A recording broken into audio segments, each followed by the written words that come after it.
Hey everyone, welcome back to my channel. Today I want to talk about the new movie, Renfield. Renfield is directed by Chris McKay, who's most known for The Tomorrow War and his work on the Lego movies. I'm a huge fan of Nicolas Cage, so I had to go check this one out. The synopsis is as follows. Renfield, the tortured aide to his narcissistic boss, Dracula, is forced to procure his master's prey and do his every bidding. However, after centuries of servitude, he's ready to see if there's a life outside the shadow of the Prince of Darkness. So without further ado, let's get into the 6 things that make a movie great. 1.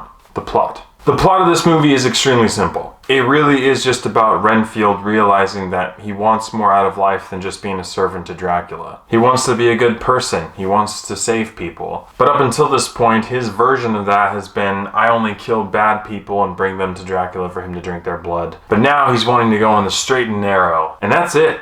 That's this movie. Sounds pretty boring, right? Well, in order to try to make this movie more interesting, Chris McKay decided to throw in a bunch of subplots, and the result was an extremely convoluted story. Instead of this just being about Renfield and Dracula, it's now about Officer Rebecca Quincy and her hatred of the corrupt police department that killed her father while she works with her sister who's in the FBI to try to take down this secondary antagonist who's a drug lord who always seems to get out of any crime that he's involved in. And he's also part of this big crime family who's involved with 5 other crime families that just... It really just seemed like they saturated this movie with subplots to try to add depth to it, and it did the opposite. I agree with the decision to try to include more to make this story more interesting, but I think that the way they did it was just really poor. So for me, plot gets a thumbs down. 2 is family friendliness. Renfield is very much so rated R. There's a moderate bit of profanity that's present throughout the entire film. Dracula and the source material and everything they decide to do in this movie with him is very dark. And most of all, there is a ton of blood and gore. And the things that they do with that blood and gore are very disgusting as well. We see blood being sprayed everywhere, arms chopped off and shoved into other people's chests. It's pretty disgusting and not for the faint of heart, and definitely not family friendly. Family friendliness gets a thumbs down. 3 is acting and script. First and foremost, I came to see this movie because of Nicolas Cage, and every time he's on screen, I found myself chuckling. He knows how to deliver lines really well, and he's really funny, especially when he's talking through all of the Dracula cosmetics that he's wearing. It just made it really funny. In addition to that, I also think Awkwafina is funny and that she delivers lines really well. But unfortunately, they didn't have a ton of screen time, so the funniest parts of this movie aren't super present. Nicholas Hoult does a decent acting job as Renfield.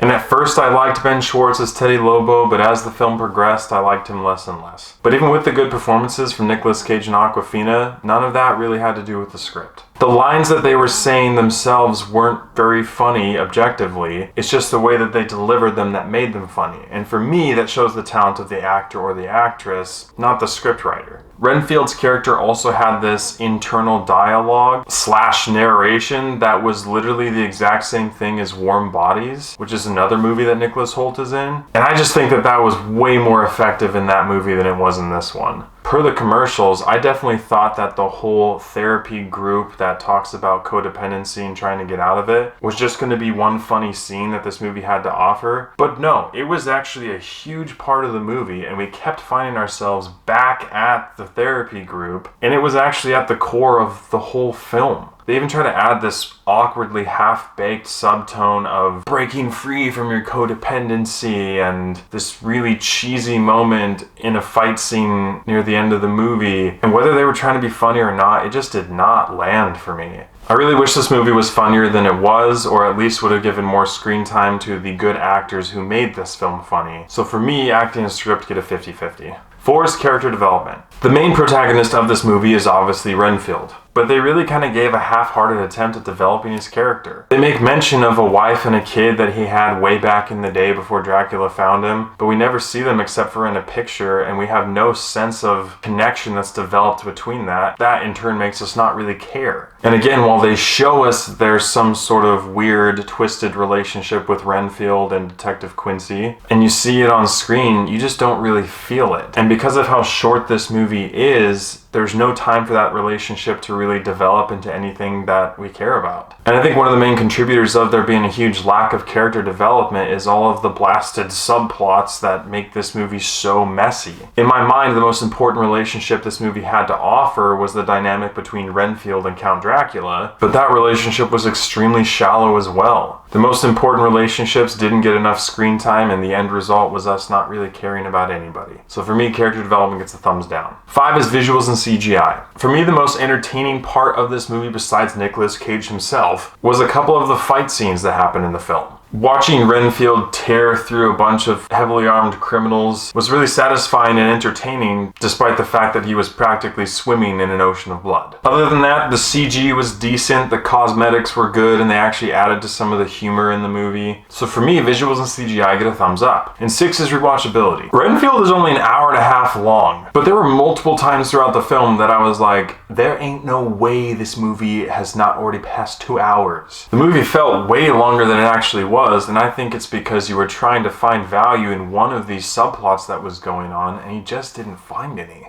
Storytelling is a crucial part of what makes a movie great. There's not a ton of substance here, so for me, rewatchability gets a thumbs down. With all these areas considered, I have to give Renfield a 6 out of 10. This movie had some entertaining, albeit some extremely gory fight sequences, and really good performances from Nicolas Cage and Awkwafina that made me chuckle multiple times during the film. But the storytelling was weak. There was a multitude of subplots that made this movie extremely convoluted. The character development was all but absent, and the collection of all these negative things made what should have been a really short movie feel extremely long and poorly made. I'm really bummed because I wanted to enjoy this movie more than I did. So with that being said, although I like Nicolas Cage, I don't think that Renfield is worth your time or money going to watch in movie theaters. Thank you so much for watching. If you've seen Renfield, please let me know what you thought about it in the comments below. As always, I appreciate your love and support, and I'll catch you guys and gals in the next one.